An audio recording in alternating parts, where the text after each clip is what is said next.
Hello guys, welcome back to senator chess what. So இன்றைக்கி இந்த video எதை பற்றி இருக்க போகுதுன்னா, நான் வந்து வெயிட் கெயின் பண்ணிட்டேன் ரீசெண்டாக. I know have gain weight. ஆனால் வந்து நான் இப்போ ரீசெண்டாக செக் பண்ணுறப்ப தான் தெரிஞ்சிச்சு நான் எவ்வளோ கெயின் பண்ணியிருக்கேன்னு சொல்லிட்டு. நான் லாஸ்ட்டாக வெயிட் இழைக்கிறப்போ லைக் 2021 ஐ வாஸ் 62 kg. நான் 82 62 வந்தப்பறம் அதிலே தான் இருந்தேன். ஆல்மோஸ்ட் ஒரு 3 years எண்ட் ஆக போகுது. இப்போ 22 2024. ஸோ இட்ஸ் பீன் 3 years நான் வெயிட் இழைச்சு 21 இப்போ 2024 இருக்கும். ஆனால் நான் 62 64 அப்படியே ஒரு 2 கிலோ தான் போட்டுட்டு அதிலே தான் மெயின்டைன் ஆகிட்டு இருந்தேன். எனக்கு ரீசெண்டாக என் ரூம்மேட்டுக்கு உடம்பு சரியில்லை, நான் ஹாஸ்பிட்டல் கூட்டிகிட்டு போயிருந்தேன். அங்கே தான் வெயிட் மிஷின் பார்த்தோன்னே எனக்கு ஆர்வமாக இருந்துச்சு வெயிட் பார்க்கணுன்னு. அப்போ தான் பார்த்தப்போ தெரிஞ்சிச்சு ஐ வாஸ் 66 kgs. அப்போவே என்ன 4 கிலோ போட்டோன்னு நினச்சேன். But I thought it was not a big deal, நம்ம இழைச்சிக்கலாம் அப்படின்னு நினச்சி நான் ஃப்ரீயாக விட்டுட்டேன். ஆனால் வந்து நாங்கள் முந்தா நேற்று நானும் என் அக்காவும் ஒரு மெடிக்கல் ஷாப் போயிருந்தோம். ஸோ அதுக்கிட்ட வெயிட் மிஷின் இருக்கும். அங்கே வெயிட் பார்க்குறப்ப தான் எனக்கு தெரிஞ்சிச்சு ஐ எம் 68.3 நவ்.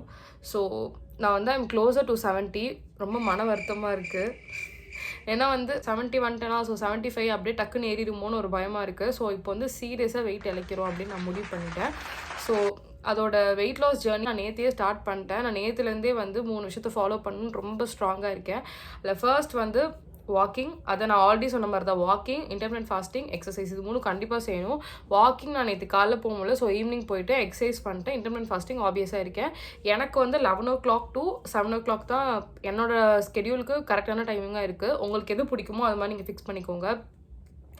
எனக்கு காலேஜ் வந்து 2 o'clock தான் மதியானம். ஸோ நான் 2 to 5 தான் எனக்கு காலேஜ், 3 hours தான். ஸோ நான் மார்னிங் 11க்கு பொறுமையாக எழுந்திரிச்சு பிரேக்ஃபாஸ்ட் சாப்பிட்டுட்டு லஞ்ச் கூட பேக் பண்ணி எடுத்துகிட்டு போயிடுவேன். ஈவினிங் வந்து நான் செஞ்சு சாப்பிட்டுப்பேன். ஸோ எனக்கு இது கரெக்டாக இருக்குது. ஸோ உங்களுக்கு எந்த மாதிரி கரெக்டாக இருக்குமோ அந்த மாதிரி பிளான் பண்ணிக்கோங்க. இதோடு சேர்த்து நான் இந்த டைம் இன்னொன்று ஆட் பண்ணணுன்னு இருக்கேன். அது என்னதுன்னா, டு குவிட் சுகர்.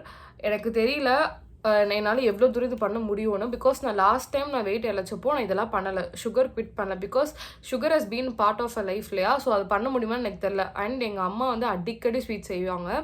ஸோ என்னால் சுகர் ஃபுல்லாக கட் டவுன் பண்ண முடியுமான்னு தெரியாமல் தான் நான் இருந்தேன். அண்ட் நான் அப்படி கட் டவுனும் பண்ணலை.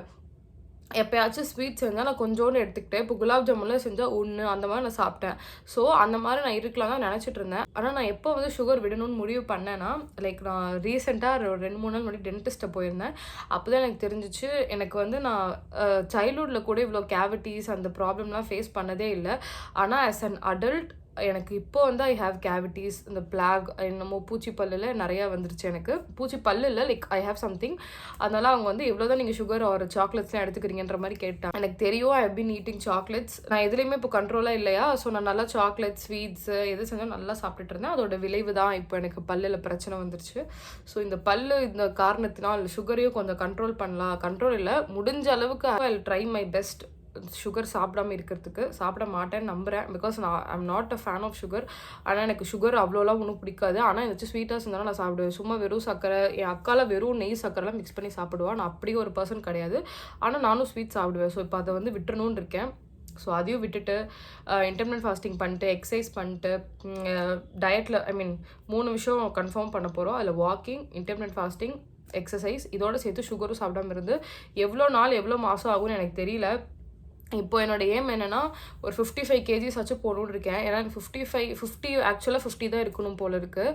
நான் வந்து என்னோட டாக்டர் வந்து நான் ரீசெண்டாக டெர்மட்டாலஜிஸ்ட்டை போயிருந்தேன். I have some skin issues, அதுக்காக ஃபேஸில் இல்லை. அதுக்கு வந்து அவர் சொன்னார் 50 தான் ஐடியல் வெயிட் ஃபார் உமன்னு சொல்லி கஷ்டப்படுத்திட்டாரு. நான் சொன்னேன் 50லாம் எனக்கு அண்டர் வெயிட் மாதிரி இருக்கும் டாக்டர்னு சொன்னேன். அதெல்லாம் கிடையாது அப்படின்னு சொல்லிட்டாரு. ஸோ என்னால் 50லாம் போக முடியுமான்னு தெரில. லைக் நான் ரொம்ப லீனாக ஒரு மாதிரி ஆயிடுவேன். ஸோ ஐ வில் ட்ரை 55 போக முடியும்னு நினைக்கிறேன். ஸோ இப்போ ஒரு 13 kilos அரௌண்ட் ஒரு 13 kilos நான் இழைக்கணும்னு இருக்கேன். இப்போ 68னால 55 போனால் எனக்கு 65 கரெக்டாக ஒரு 13 kilos இழைச்சிட்டு ஐ கெஸ் நான் ஒரு ஏப்ரலுக்குள்ளே இழைச்சிருவேன் நம்புகிறேன். அதனால் இப்போது நியூ இயர்லேருந்து ரொம்ப கண்ட்ரோலாக இருக்கணும்னு இருக்கேன் சாப்பிட்றதுல. எனக்கு ஆனால் நியூ இயர்லேருந்து தான் நிறையா ஃபங்க்ஷன்ஸ் வருது, மேரேஜ் வருது, எங்கேயோ ட்ரிப்பெல்லாம் போகிறோம். இவ்வளோ இருக்கப்போ நான் எப்படி இருக்க போகிறேன்னு எனக்கே தெரியல. ஸோ நான் வந்து இப்போ டெய்லி வந்து vlog மாதிரி போகலான்னு இருக்கேன். லாங் வீடியோ போட முடியலனாலும் நான் கண்டிப்பாக ஷார்ட்ஸ் ஆச்சு அப்லோட் பண்ணுவேன். என்னென்ன சாப்பிட்றேன், என்ன எக்ஸசைஸ் பண்ணுறேன், வாக்கிங் போகிறேன்னு. பிகாஸ் வந்து நீங்கள் அதை பார்த்தீங்கன்னா மேபி உங்களுக்கு மோட்டிவேட் ஆகலாம். என்னோட சேர்ந்து நீங்களும் வந்து இந்த வெயிட் லாஸை ஸ்டார்ட் பண்ணுங்கள். நம்ம வந்து ஜான்வரி, ஃபெப்ரவரி, மார்ச் இந்த 3 மாதத்தில் மேக்ஸிமம் நம்ம பெஸ்ட்டை கொடுத்து அப்படியே 2025ல் மாஸ் காட்ட போகிறோம். நம்புகிறோம், மாஸ் காட்ட போகிறோம் நம்புகிறோம். ஓகே, அதெல்லாம் பண்ணுறோம். இப்போ நான் வந்து டே 1 நேற்றே ஸ்டார்ட் பண்ணிட்டேன். அதோட விலாக் வந்து நான் எடுத்து வச்சுருக்கேன், என்னென்ன சமைச்சேன் அப்படின்னு சொல்லிட்டு. இப்போ நான் வந்து என்னோட காலேஜ் லீவ்னால நான் இங்கே என்னோட ஹோம் டவுனில் தான் இருக்கேன். எனக்கு நான்வெஜ்லேயே ரொம்ப பிடிச்சது ஃபிஷ் தான். சிக்கன் மட்டனோட ஃபிஷ் தான் ரொம்ப பிடிக்கும். ஆனால் அந்த ஃபிஷ் வந்து எனக்கு ஃப்ரை தான் ரொம்ப பிடிக்கும். ஆனால் வெயிட் லாஸில் இருக்கோம்ல, ஸோ ஆயிலாக சாப்பிடக்கூடாது. ஆயில் சேர்க்காம அம்மா வந்து குழம்பு வச்சுருந்தாங்க. நான் அந்த குழம்பும் சாப்பிட மாட்டேன், ஏன்னா அதுலேயும் நிறைய ஆயில் போட்டு தான் மீன் குழம்புலாம் வைப்பாங்க. அப்போ தான் டேஸ்ட்டாக இருக்கும் நிறைய சொல்லுவாங்க. ஸோ வந்து நான் தனியாக எனக்கு செஞ்சுக்கிட்டேன். அது குழம்பு மாதிரியும் இருக்காது, ஒரு தொக்கு மாதிரி, ஒரு மோர் ஆஃப் தொக்கு தான் அது. அது நான் எப்படின்னு வந்து இப்போ வீடியோ பின்னாடி அது வரும், அது பாருங்கள். அதை பார்த்து உங்களுக்கு பிடிச்சா அதே மாதிரி எந்த மீன் வேணால் அது செய்யலாம். அப்படி செஞ்சு சாப்பிடுங்க. நம்ம வந்து எல்லாமே இனிமேல் வேக வச்சு தான் சாப்பிடணும். வேக வச்சுன்னா எனக்கு பேசிக்காக பாயில் பண்ணி தண்ணியில், இப்போ அந்த குழம்பு கூட நான் எல்லா மசாலாவையும் போட்டு தண்ணியில் கொதிக்க விட்டு அந்த மாதிரி தான் சாப்பிடுவேன். ஆனால் செம்ம டேஸ்ட்டாக இருக்கும். ஸோ அந்த மாதிரி தான் சிக்கன் எதை சாப்பிட்டாலும் சாப்பிடுங்க. ஒரு 3 months பல்ல கடிச்சிட்டு இருந்தோம்னா நம்மளோட ட்ரீம் வெயிட்டுக்கு நம்ம வந்துடலாம். நம்ம ஹெல்த்தியாக நல்லதை மட்டும் சாப்பிட்டு வெயிட் இழைக்க போகிறோம். என்னோட நீங்களும் சேர்ந்து வெயிட் இழைங்க. வெயிட் இழைச்சோன்னா நம்ம வந்து ஒரு நியூ மீ மாதிரி நம்ம சுற்றலாம். ஃபர்ஸ்ட் வந்து ஒரு நல்ல சட்டி வச்சுக்கோங்க. இது வந்து ஒரு இரும்பு சட்டி, அம்மாவோடது, பேன் மாதிரி. இதில் வந்து ஒரே ஒரு டேபிள் ஸ்பூன் ஒரு ரொம்ப சின்ன ஸ்பூனில் 2 டேபிள் ஸ்பூன் எண்ணெய் ஊற்றிட்டு கொஞ்சோண்டு வெந்தயம், அதுக்கப்புறம் சின்ன வெங்காயம் போட்டு வதக்கிக்கோங்க. கொஞ்சோண்டு மஞ்சத்தூள், மல்லித்தூள், அப்புறம் மிளகாத்தூள் தேவையானது போட்டுட்டு தண்ணி ஊற்றி கொதிக்க விட்டுருங்க. பக்கத்து அடுப்புலேயே வந்து எங்கள் அம்மா வந்து அவங்களோட மீன் குழம்பு செஞ்சுட்டு இருந்தாங்க. நமக்கு எவ்வளோ தான் ஆசையாக இருந்தாலும் நம்ம தனியாக தான் செஞ்சு சாப்பிட்ணும் டயட்னால. அப்புறம் உப்பு சேர்த்துட்டு புளி தண்ணி வந்து கொஞ்சம் ஊற்றிக்கோங்க. எல்லாத்தையும் சேர்த்து கொஞ்சம் நல்லா மிக்ஸ் பண்ணிடுங்க. இதுக்கப்புறம் வந்து தேங்காய் வந்து அரைச்சி வச்சுருந்தாங்க. ஸோ தேங்காய் கொஞ்சம் ஊற்றிக்கோங்க. தேங்காய் ஊற்றுனீங்கன்னா நல்லா திக்கான கன்சிஸ்டன்சியில் நமக்கு கிடைக்கும். அதுக்கப்புறம் அதிலே கொஞ்சம் தண்ணி சேர்த்து அம்மா ஊற்றுனாங்க. அப்புறம் ஒரு மிக்ஸி ஜாரில் 5 விஷயம் ஆட் பண்ணணும். அதில் என்னென்னா மிளகாத்தூள், மஞ்சத்தூள், 5 பல்லுக்கிட்ட பூண்டு, அப்புறம் பெருஞ்சீரகம், ஜீரகம், இது எல்லாத்தையும் போட்டு நல்லா பேஸ்ட் மாதிரி அரைச்சி அந்த குழம்புல போட்டுருங்க. இந்த மசாலா வந்து நல்லா சேரணும் குழம்போட, அது வரைக்கும் கொதிக்க விட்டுருங்க. கழுவி வச்ச மீனை வந்து இப்போ அந்த குழம்புல அப்படியே போட்டுறணும். நான் வந்து எனக்கு 4 பீஸ் எடுத்து வச்சுருந்தேன். அந்த 4 பீஸையும் நான் அப்படியே ஸ்ப்ரெட் பண்ணி உள்ளே போட்டுட்டேன். இப்போ அந்த மசாலா நல்லா அந்த மீனோட சேர்கிற வரைக்கும் விட்டுருங்க. மித்தவங்களுக்கெலாம் மீன் ஃப்ரை பண்ணிகிட்டு இருந்தாங்க. ஸோ வந்து இப்போ நல்லா கொதிச்சு வந்துருச்சு. இப்போ எடுத்து பாருங்கள், அந்த திக்கான கன்சிஸ்டன்சியில் இருக்கணும். தேங்காய் வந்து நல்லா திக்காக தெரிகிற மாதிரி வரணும். அது வரைக்கும் நல்லா இது பண்ணுங்கள். மீனெல்லாம் ஒரு பீஸாக உடையாமல் பார்த்து திருப்பி போடுங்க, அப்போ தான் நல்லா வேகும். கறி லீவ்ஸ் கொஞ்சோண்டு மேலே ஆட் பண்ணிக்கோங்க. உங்களுக்கு வேணுங்கிற அளவுக்கு அந்த திக்கான கன்சிஸ்டன்சியில் வந்த அப்புறம் நீங்கள் ஆஃப் பண்ணிடலாம். எனக்கு வந்து இது போதும் ரைஸ்க்கு போடணுங்கிறதுனால நான் ஆஃப் பண்ணிட்டேன்.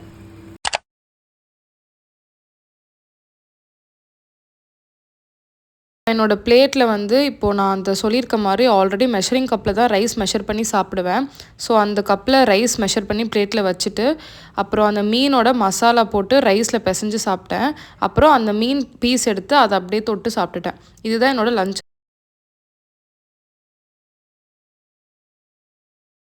இந்த மாதிரி சாப்பிட்டிங்கன்னா நீங்கள் கில் ஃப்ரீயாகவும் சாப்பிட்லாம். பிகாஸ் நீங்கள் ஆயிலாக ரொம்ப கம்மியாக போட்டு தான் செஞ்சுருப்பீங்க. ப்ளஸ் உங்களுக்கு பிடிச்ச டிஷ்ஷையும் சாப்பிட்லாம்.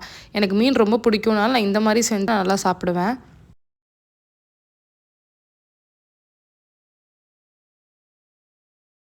ஃபிஷ்ஷும் சூப்பராகவே வெந்திருக்கும். உங்களுக்கு பார்த்தாலே தெரியும், நல்லா சாஃப்டாக சூப்பராக வெந்திருக்கும். ஈவினிங் வந்து நானும் அம்மாவும் வாக்கிங் போகலான்னு சொல்லிட்டு எங்கள் வீட்டுக்கிட்டேயே ஒரு பார்க் இருக்கும், அந்த கவர்மெண்ட்டோட பார்க். அதுக்கு வந்து நானும் அம்மாவும் வாக்கிங் போனோம். உங்களால் மார்னிங் போக முடியலனாலும் பரவாயில்ல, ஈவினிங் வந்து முடிஞ்சால் கண்டிப்பாக வாக்கிங் போங்க. கிட்ட இருக்க பார்க் ஆர் ரோடு எங்கேயாச்சும் வாக்கிங் போங்க. ஸ்டெப்ஸை வந்து எவ்வளோ போகிறீங்கன்னு ட்ராக் பண்ணிக்கோங்க. ஒன்று ஆப் டவுன்லோட் பண்ணி ட்ராக் பண்ணுங்கள், இல்லை ஃபோன்லேயே இருந்துச்சுன்னா அதிலே ட்ராக் பண்ணிக்கோங்க. டின்னருக்கு அந்த ஃபிஷ்ஷே இன்னும் பேலன்ஸ் இருந்துச்சு. ஸோ நான் அதிலே தோசை ஊற்றிக்கிட்டேன். ஆஸ் யூஷுவல் என்னோடய கசின் தம்பி வந்திருந்தானே மேகி செஞ்சுட்டு இருந்தாங்க. ஒரு வாய் சாப்பிடலான்னு டெம்ட் ஆணுச்சு, ஆனால் நான் சாப்பிடல.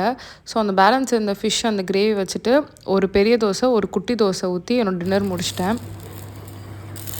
7 o'clockலாம் டின்னர் முடிச்சிட்டேன். பிகாஸ் நான் இன்டர்மிட்டன்ட் ஃபாஸ்டிங்கில் இருக்கிறதுனால. அதுக்கப்புறம் 8:30 போல் ஒர்க் அவுட் பண்ண ஸ்டார்ட் பண்ணேன். ஃபர்ஸ்ட் வந்து என்னோடய ஷூஸ்க்கு வந்து சாக்ஸ்லாம் போட்டு ரெடியானேன். ஆனால் ஐபேட் எடுத்துகிட்டு ஒர்க் அவுட் பார்க்குறதுக்கு பதிலாக நான் வந்து யூடியூப்குள்ளே போன உடனே ஏதோ பார்த்தா அப்படியே ஒரு 1/2 hour கிட்ட ஓட்டிட்டேன். அதுக்கப்புறம் தான் க்ளோ ஈட்டிங்னு சர்ச் பண்ணி இந்த வீடியோ தான் நான் எப்போயுமே ஃபாலோ பண்ணுவேன். இந்த வீடியோ நீங்களும் ட்ரை பண்ணுங்கள். ஆப்ஸ் இன் 2 weeks கண்டிப்பாக உங்களுக்கு நல்ல ரிசல்ட் இருக்கும். ஏன்னா இது தான் ஃபர்ஸ்ட் டே பண்ணேன் நான் வெயிட் லாஸ் அப்போது. ஸோ அந்த வீடியோ போட்டு என்னோடய ஒர்க் அவுட் பண்ணேன். முடித்தோன்னா அந்த க்ளோ பாருங்கள் கைஸ். இந்த க்ளோக்காக தான் நான் ஒர்க் அவுட்டே பண்ணுவேன்.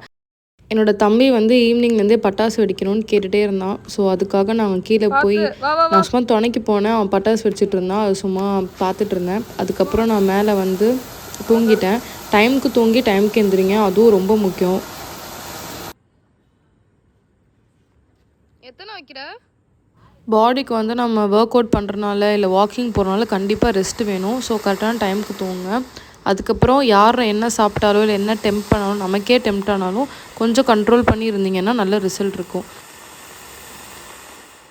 இந்த வீடியோ உங்களுக்கு பிடிச்சிருந்தா மறக்காமல் சப்ஸ்கிரைப் பண்ணிக்கோங்க. ஸோ வந்து நான் இனிமேல் போடுற எல்லா வீடியோஸும் உங்களுக்கு கரெக்டாக வந்து சேரும். பாய் பாய், டேக் கேர்.